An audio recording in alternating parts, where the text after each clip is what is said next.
a competitive investor-ready digital economy, Ghana has been chosen to host the 2025 Global Entrepreneurship Festival slated for November this year, which will bring in over 100,000 innovators and venture capitalists into the country for a 3-day event holding here in Accra to invest in local startups. 4. Ghana's National AI Strategy and Digital Transformation Blueprint. The Ministry of Communications has led the drafting of Ghana's National Artificial Intelligence Strategy. This draft strategy, which has been co-created through high-level consultations with stakeholders, including the British High Commission, UNESCO, the Kwame Nkrumah University of Science and Technology's Responsible AI Lab, and GIZ, and the UNDP, has led to a strategy document which has completed legal reviews and is scheduled for cabinet presentation this quarter. Parallel to this, we have continued in May to launch the National Digital Transformation and Emerging Technology Strategy. This document sets out a roadmap for ethical and sovereign integration of emerging technologies, particularly artificial intelligence, across sectors such as agriculture, healthcare, logistics, financial inclusion, and education. This strategy reinforces Ghana's commitment to inclusive, right-based digital development. At the ministry, we have taken action aimed at reform, integrity, and oversight. Because like I stated in my first accountability report, we believe that the Operation Recover All Loot initiative of His Excellency the President is multi-sectoral. And so at our ministry, we have decided to embark on that. First, and reporting on under that will be the Kelni GVG contract. Following concerns about the cost effectiveness of the Kelni GVG revenue monitoring contract, the ministry referred the matter to the Attorney General's Department for review. We have noted that the value of money paid to Kelni GVG has increasingly increased as a percentage of revenue, rising from 28% to 84% in October 2024. I have directed a renegotiation of the terms of the Kelni GVG contract for the remainder of the contract pending the Attorney General's advice, and we have also made the decision not to extend the contract beyond its current terminal date. Smart Infraco and compliance enforcement. You remember and recall that in my first brief to the country, I indicated that we had realized that a private company, Smart Infraco, had 100% access to the National Data Center, and the National IT Agency did not have any access. I immediately directed that that should be rectified, and as we speak, NITA has 95% access and root access to the National Data Center and all of our infrastructure. Smart Infraco has also failed to honor multiple financial obligations under the agreements that they have with the ministry, including an upfront payment of $2 million and annual payments of $1 million. I have directed enforcement and compliance of those terms immediately. Efforts are underway now to compel full payment of arrears, else we would take advice from the legal counsel to terminate that contract in order to protect the public interest.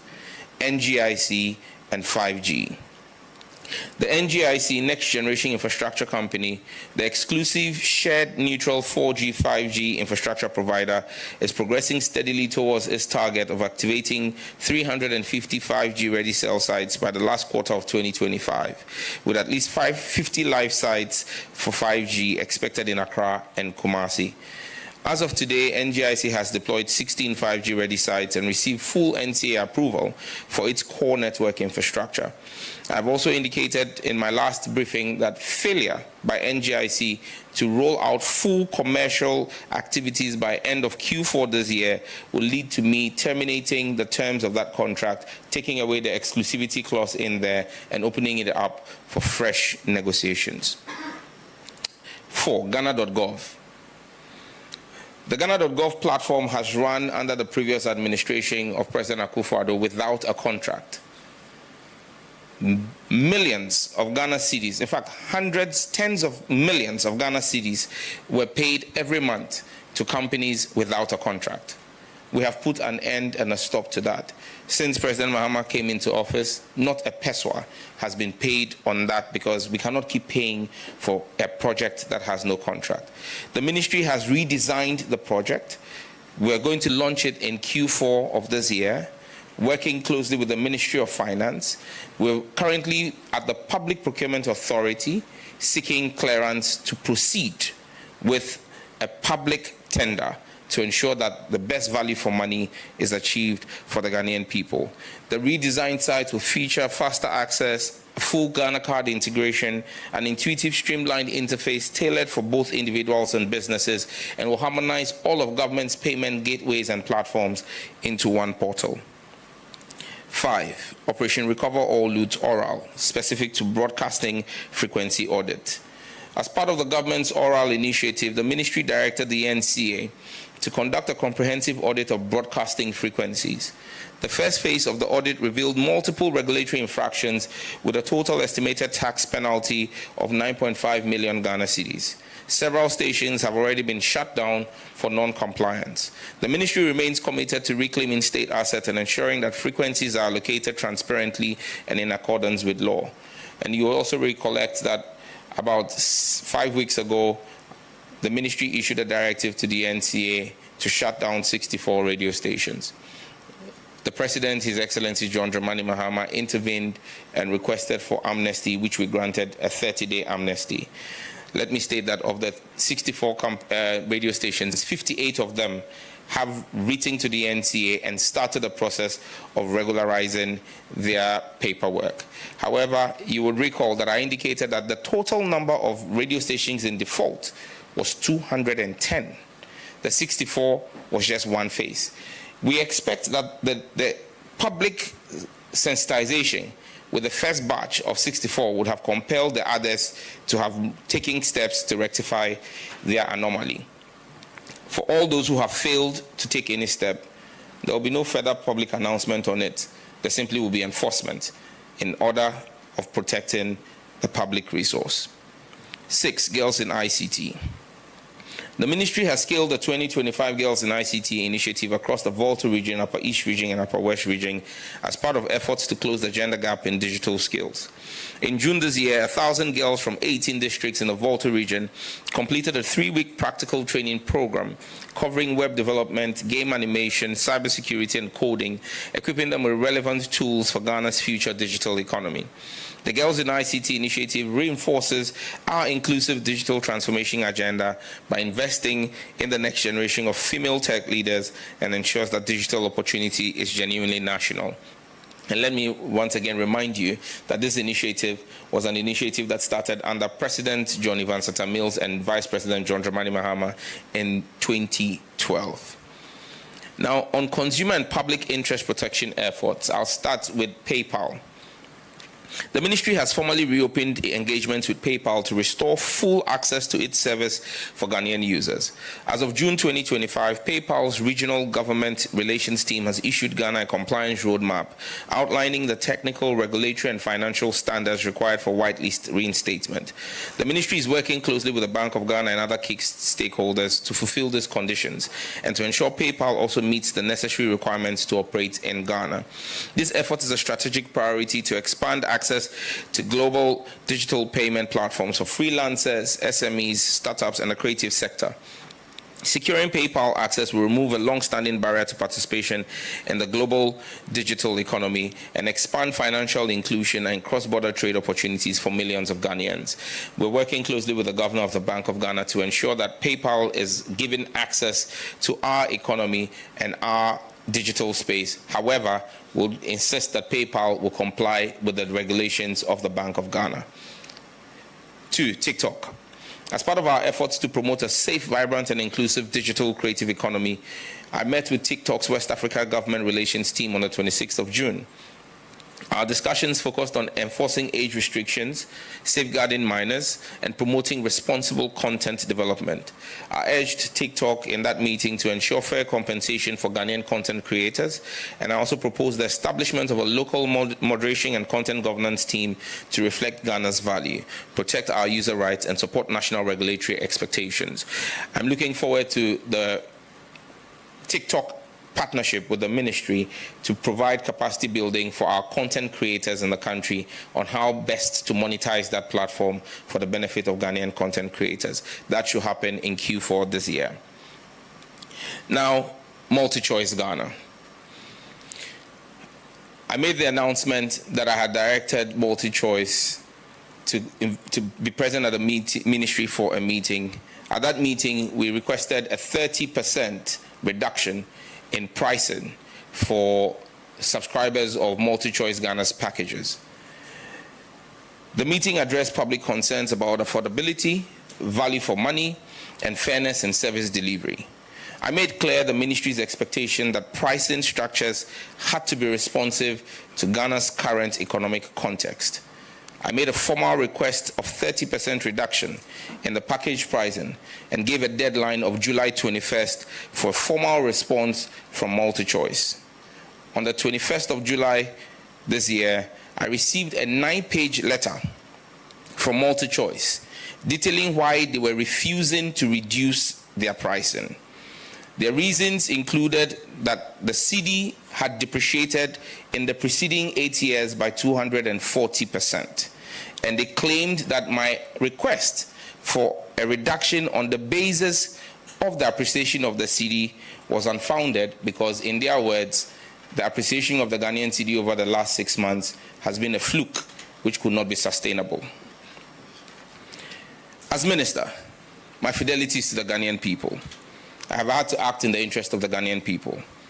And I believe that the Ghanaian people have been fleeced and exploited for too long. I wrote back to the NCA on Monday and directed the NCA in that letter to suspend the broadcasting license of DSTV effective 7th of August 2025 if they fail to effect a reduction in their bundle prices. I cannot, as minister, serving the Ghanaian people, continue to watch what can best be described as plain stealing happening to the Ghanaian people. In my letter to them, I gave them scenarios from 7 markets that DSTV is operating in.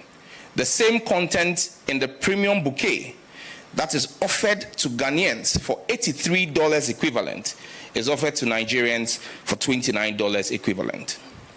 How can anyone explain this price disparity to me? Enough of the mistreatment of the Ghanaian consumer.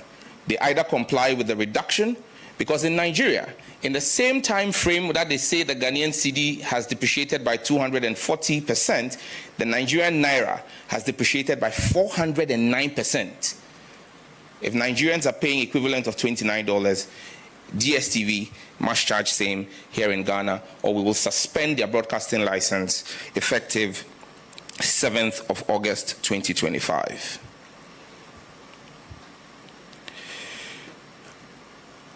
The ministry would continue to leverage our public, private, and bilateral partnerships to expand digital opportunities, attract investment, and catalyze structural reforms across the ICT sector. In telecom sector restructuring, there's a major realignment underway with Airtel Tigo.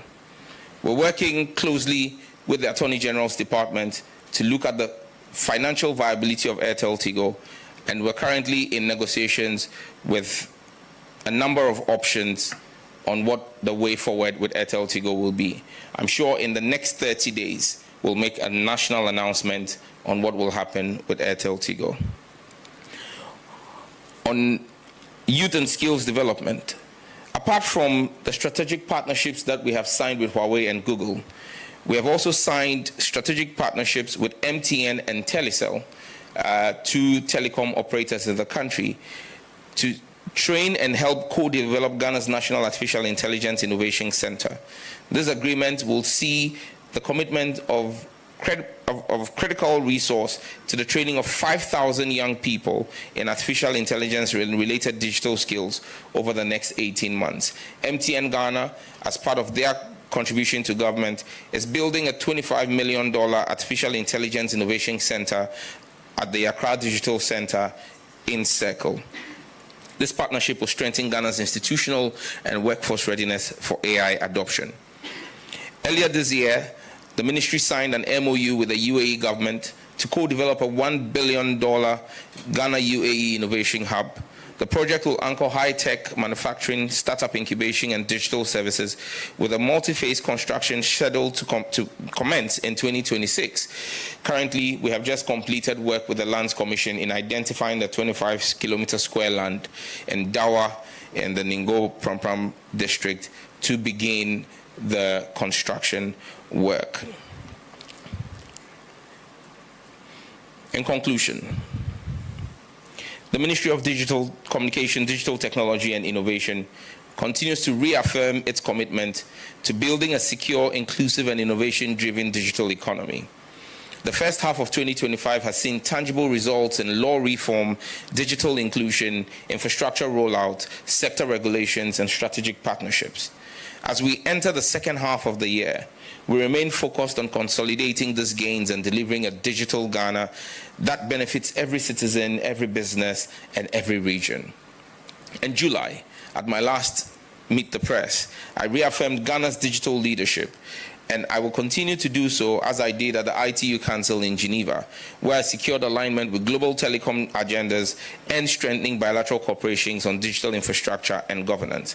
I wish to express my sincere appreciation to all the agencies of the ministry, our partners, our stakeholders, and Ghanaians who have supported and engaged with our work so far. Together, we are shaping a digital future that is equitable, that is resilient, and full of opportunities for all.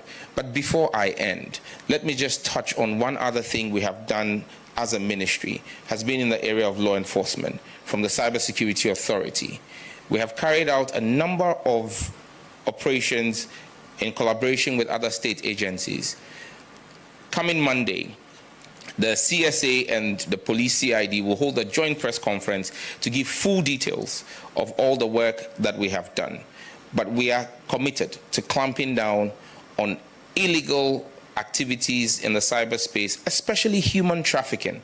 We're seeing a lot of human trafficking happen in the country, but I want to say a very big thank you to the leadership of the Cybersecurity Authority and our allied security agencies in the national security architecture who have worked with us to keep Ghana resilient. Thank you.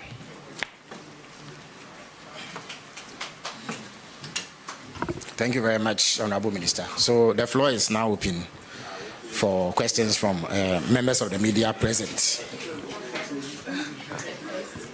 So please introduce yourself quickly and then ask your question. And as I have always indicated at this program, we would appreciate the avoidance of lengthy preambles to questions. Please go ahead. Minister, good morning. My name is Kwame Anum. I report for Multimedia's Adom FM, Adom TV, and Asempa FM. I want to bring the minister to the data pricing. The recent enhancement that we've seen has been greeted with some discussions. People are saying that the current package we have can be sold at a very reduced price, saying that still consumers believe what you have done is good, but it must be reduced. Okay. Looking at the indicators that inform data pricing, do you think that we are experiencing the best, or the best is yet to come? Or will you be tempted to say that the consumers are being ungrateful? Right. The second question is that there is supposed to be a quarterly data integrity monitoring by the NCA in terms of billing, so that that can curb the current issue around depletion of, or fast depletion of data. What is the NCA's current status in terms of that integrity test that they are supposed to run? Thank you. Thank you very much.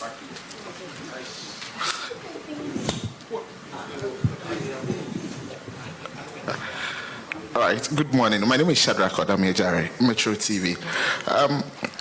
Honorable, my first question is on rural telephony projects, and the acting CEO mentioned some abandoned projects, and most of them, after he took over, he realized were existing on paper but not physically. Going forward, are you going to move these projects forward and hold responsible, I mean, if any, people who have done any wrong in that line? And I think your outfit also deserves a thumbs up looking at all the ICT things you have mentioned. But after roaming 15 out of the 16 regions, there are a lot of places I visited that has issues with accessing data and network on in general. So are we also going to see, or going forward, how fast are we going to see these areas getting access, so that if I'm moving from Bunturugu to Yoyo, I know I can still take part in the 1 million coders project. Thank you. Thank you very much. Komla Klusha. I work at TV3. Specifically on the NGIC 5G rollout deadline that you have set. You said as of today, NGIC has deployed 16 5G ready sites and received full NCA approval for its core network infrastructure. And you've indicated that failure to commence full commercial 5G activities by end of the fourth quarter would lead to a renegotiation or termination of the existing license agreement. We were told, I think as of last year or so, that by the 1st of December, once you switch on your phone, you should be able to access 5G. What did you inherit and why are we where we are as of now? The last bit has to do with the caution, so to speak, or for want of a better word, the threats that you have issued to multi-choice. How do you respond to the question of market size? Yes, Nigeria has well in excess of 100 million citizens. Ghana is hovering around 35 million. They are looking also at market penetration. Would it be fair for you to go with the threats, looking also at the penetration and also the quality of service that they have had to offer both countries? Thank you very much. Good afternoon. My name is Emmanuel Romeo Teta. I report for Ahunto FM. Honorable Minister, fake news continue to spread heavily across Ghana's social media, especially X. Well, from your perspective, how serious is the threat to national cohesion and public safety? And what steps is the ministry taking to monitor and reduce spread of misinformation and disinformation online without infringing citizens' freedom of speech? Thank you. Thank you very much. So if there are no more questions in this round, okay, we'll take one last question in this round. Okay, my name is Wisdom Hedejime. I work for TVXYZ. I want to find out, beyond the training of the 1 million coders, what job markets are available to accommodate them? Thank you very much. So, Honorable Minister, the floor is yours. Thank you very much. I'm just trying to get a particular document to respond to the multi-TV one, but okay, good. Kwame from Adum FM asked on data pricing and whether we want, people are asking for further reductions. I mean, it is fair that people would ask for more, but it must be driven by the fact and the science. And so I made a request to the International Telecoms Union, the IDT, to carry out an independent survey of Ghana and our data pricing and telecom pricing vis-a-vis macroeconomic indicators and the sub-region. We're expecting to get that report by end of September. And once we get that report, it will arm us with the right steps to take. Are we going to be asking for further reductions, or do we sit where we sit? I think that we will continue to explore this. But let me also be clear that a lot of this is market forces driven. So it's a demand and supply thing. And that's why I believe that the previous administration did us great disservice, where Google was willing to land their Equiano cable in Ghana. And because of whatever personal interest existed in the ministry at the time, we frustrated Google from landing its Equiano cable, and they took the cable to Togo. Why is Equiano critical for the cost of data in Ghana? There are currently 5 cables that land in Ghana, submarine cables that land in Ghana. If you put the 5 cables, the capacity together, that capacity is less than 70% of what Equiano alone carries. So if Equiano had landed here, it's a supply market, it's a demand and supply thing. When you have double the capacity in country, automatically the prices will drop.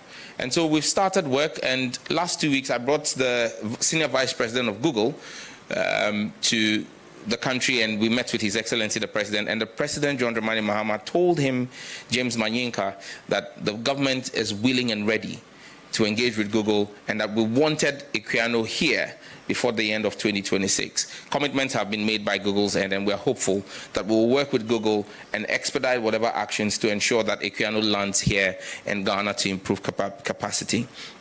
On the quarterly integrity data assessment that's done by the NTA. Yes, the NTA is on the course to do that.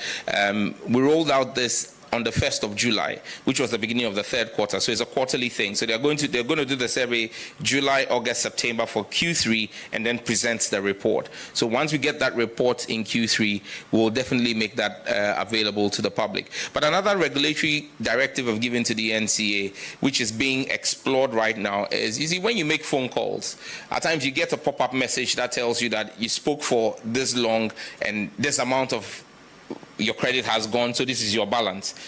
We're trying to see if we can work with the telcos to ensure that at the end of every day, they also send you a pop-up message like that, that gives you on a daily basis, a report of what your data usage has been, so that it's also able for you to then work. Because every one of the cases I've investigated, we've had to request for the CDRs. And so it's the CDRs that allow us to then determine what your data records have been. But if you also as a customer is giving a daily update, it lets you understand if something is going off or if there's something wrong with your system. I think that provides us more transparency. And so we've asked the NCA to explore that with the MNOs. Shadrach from Metro TV asked about the rural telephony sites, abandoned projects, what is next? Very true. There are about 400 of the 1,500 sites that had been on paper constructed that have equipment at different levels of erection. Why are people laughing? Okay, different stages of construction. My choice of words are very interesting. Anyway, and so you have some of the areas where the masts have been constructed, but there's no traffic running through there. So people say that they see the mast, but it's not working. And so we've engaged the contractor, Ascend Digital, and we're asking for them to complete that. And then we are dispatching them to complete their almost 500 sites that have not been started at all. And so we're hoping that before the end of this quarter, they would go back. We're doing full audits of it, and they've not been paid fully. There's still some money that is owed them. We will not authorize the release of those payments until we see full execution of the project.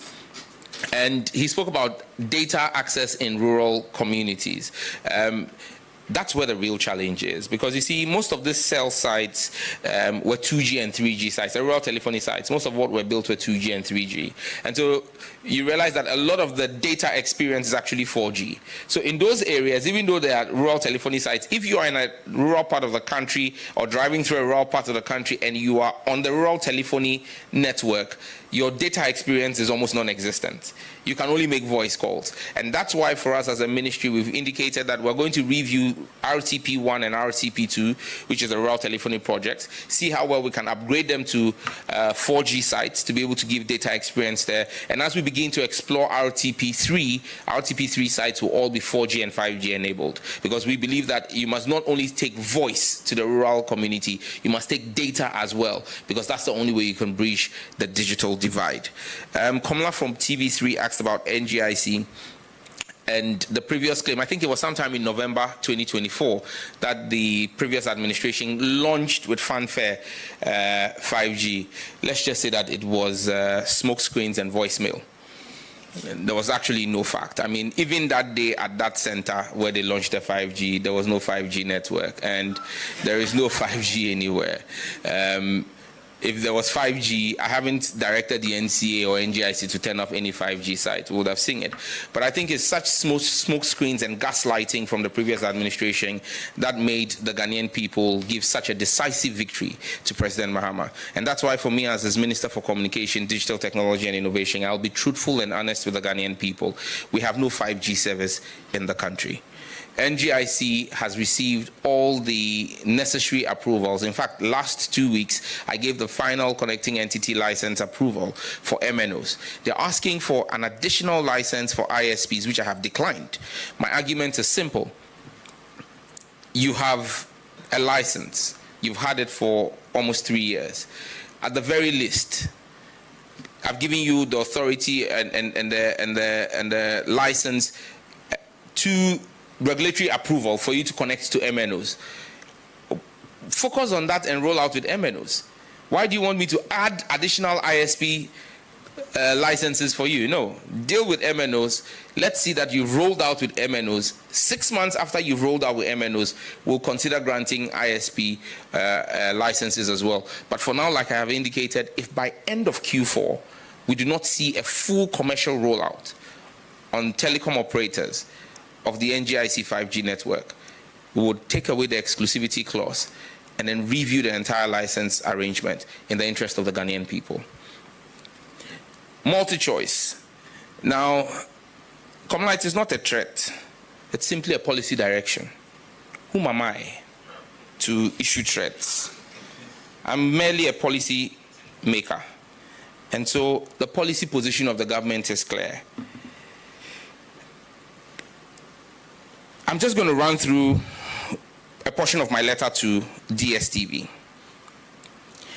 In that letter, I compared Ghana, Nigeria, Liberia, and Ghana has a bigger population than Liberia, Angola, Botswana, that Ghana is bigger than as well, Eswatini, clearly Ghana is way bigger than Eswatini, and South Africa.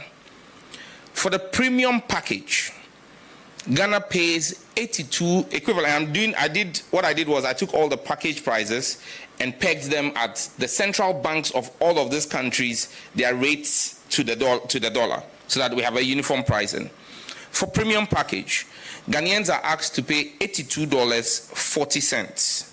Nigerians are paying $29. Liberia is paying $61. Angola is paying $33. Botswana, $61. Eswatini, $52. South Africa, $51. Clearly, Ghana is way so high. There is no justification. It's the same content, the same old movies that are being shown. So there is no justification for Ghana being almost 30% more expensive. If you go to Compact Plus, Ghanaians are paying $54.3. Nigerians are paying $19.6. Liberia is paying $36. Angola is paying $27. Botswana is paying $43. Eswatini, $35. South Africa, $34. Again, you see the clear disparity. You go to Compact. Ghanaians are paying $36.20 pesos. Nigerians are paying $12.40 pesos. Liberia, $23. Angola, $18. Botswana, $33. Eswatini, $27. South Africa, $25. You go to family. Ghanaians are paying $18.10. Nigerians are paying $4.80. Liberia is paying $13. Angola is paying $11. Botswana is paying $21. Eswatini is paying $19, and South Africa is paying $18 as well. Access, Ghanaians are paying $9.45. Nigerians $2.70. Liberia is $8. Angola is $6. Botswana is $10. Eswatini is $9, and South Africa is $7.60 pesos. And let's just be clear: the same multi-choice in June last year did a $30 price reduction in Liberia. Liberia's prices were similar to Ghana. They slashed the premium price by $30, slashed all the lower bundles by $17. What is good for Liberians and Nigerians is good for Ghanaians. I am not threatening multi-choice, and I'm not hounding them out. We're simply protecting the Ghanaian people. I have made a request for 30%. What I consider a proactive step will not be you writing to me and tell me that the prudent management of the economy by the Mahama administration that has led to upgrades in our credit rating by Standards and Poor's, Fitch, you tell me that that is a fluke. And so in my letter to MultiChoice, I asked them since when they began rating economies. Because for them to tell me that the improvement, the over 30% appreciation of the Ghanaian cedi is unsustainable and cannot be projected against, I want to know what expertise they have in determining the future of the Ghanaian economy. We are simply acting as regulators.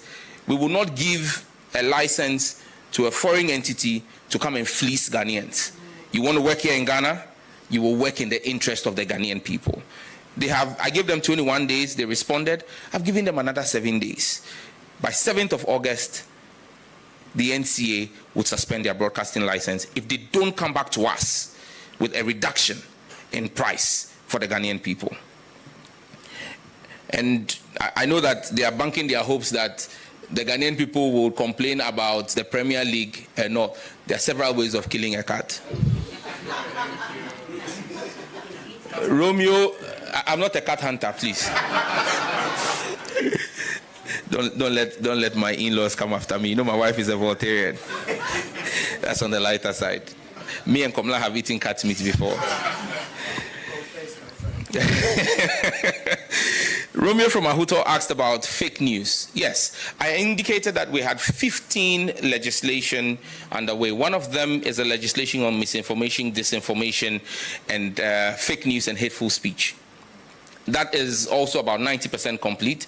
It's about to come to Cabinet for Cabinet approval, and we will lay it before Parliament, hopefully in the third meeting of this year, the third meeting of this first session of Parliament. Let's be clear. The days of fake news are numbered. And already the Cybersecurity Authority has been taking very swift action on some offenders. But we would codify this in a clear piece of legislation so that the judiciary themselves are aware. Because you see, it's one thing when you identify people who are peddling and then you even put them before courts, and the courts are unable to appreciate, because everybody is minded that we are not reintroducing criminal libel, and I need to be very clear about that. Free speech is a fundamental right, you know, and we will protect the free speech. In fact, there are huge protections in the legislation that we have drafted. However, your freedoms end where my rights begin. And so you cannot enjoy your freedoms at the expense of another's rights to decency and protection against fake news. So, Romeo, there's work underway in that regard which will be completed soon. Wisdom from XYZ asked about the 1 million coders and asked, what next after the 1 million coders? That's why we're focused on doing these partnerships with global giants. So if you're one of the 100,000 who get trained by Huawei, and then we're trying to move you off into one of the telecom giants to work, most of the telecom giants are running Huawei systems anyway. Huawei is one of the biggest telecom operators or in OEMs, original equipment manufacturers in the world. So if you are trained and certified by Huawei, you have a better chance than even many university graduates in being employed by the sector you've been trained in, because you've been trained by those who manufacture the equipment themselves. It's the same thing we've done with Google. Google is the biggest search engine in the world. And today, Google has the certification programs. In fact, 100,000 certificates that Google has given to us is valued at almost $2 million. So when you're trained by Google, and we're working very closely with Simon Maggi at GIPC, to bring in a number of business process outsourcing and knowledge process outsourcing jobs here. In fact, the BPO market is $4 trillion. Now, imagine if Ghana could attract even 10% of that market into our economy and what that will do for us. But to attract BPOs, they want to be sure that you've got the requisitely skilled people in data governance, in data forensics, in data management, cybersecurity. If we trained them just regularly, they will be certified, they'll be well trained, but their trainings are not international. But if the training they undertake is Google certified, when you bring in a BPO or a company from Europe or from America to set up in here, and you tell them I have 100,000 data analysts trained and certified by Google, that immediately opens up the market. And so what we're trying to do is position Ghana as a key player in the BPO ecosystem. We want to take part of that market away from India and the Philippines, which currently run this $4 trillion market, to bring at least $400 million worth of that here. And there's track record. President Mahama did it in his first term, and we'll take it to the next level in Mahama 2.0. Thank you. Okay, we have barely 10 minutes to wrap up, so we'll take just 2 questions. Thank you, Minister. I am short questions, KUSI. I work with Channel 1 TV and City FM. We've seen a number of Nigerian filmmakers complain about the unauthorized broadcast of their films.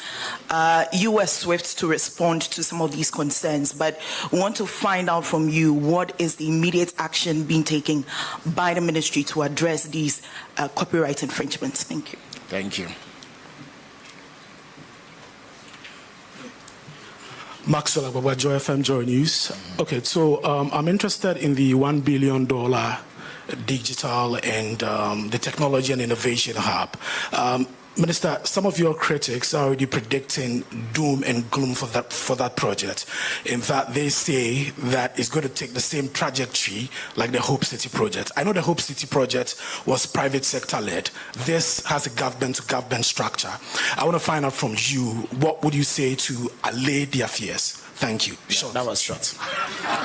Honorable Minister. I get a sense that the two people who question normally have very lengthy questions, but they've pleasantly surprised the Minister for Government Communications. Akosua City and Channel 1, unauthorized broadcast of films and copyright infringement. It's not just limited to Nigerians. In fact, yesterday at home, my wife drew my attention to a complaint, I think by Kalsum Scenario or something, of a new movie she shot, which was being aired on Zandi Kamel, her movie which is just released, being aired and broadcast on national TV. Now, let's be clear. Myself and my brother Felix have very intertwined mandates when it comes to TV. As the Ministry of Communications, we deal with licensing. Now, the Ministry of Government Communication will have oversight of the agencies that deal with content.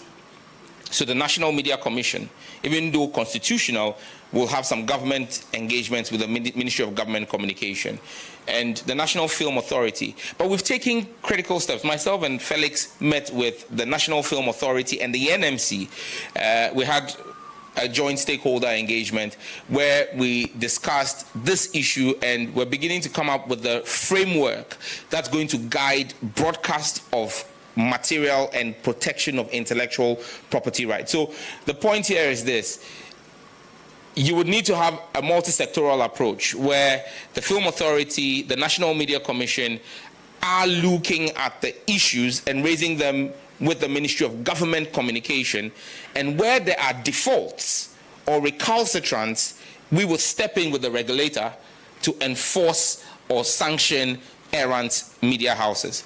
In fact, let me just state that I'm writing officially to the National Media Commission, and that letter is to give the National Media Commission a 30-day mandate. And it looks like I like 30 days. But I'm giving them a 30-day mandate to take advantage of resource that the NCA, which is under my ministry, has put at their disposal, the Broadcast Monitoring Center. The NMC has always complained that they don't have capacity. We have built capacity as the NCA. But because by law we don't deal with content, we've made that available to the NMC.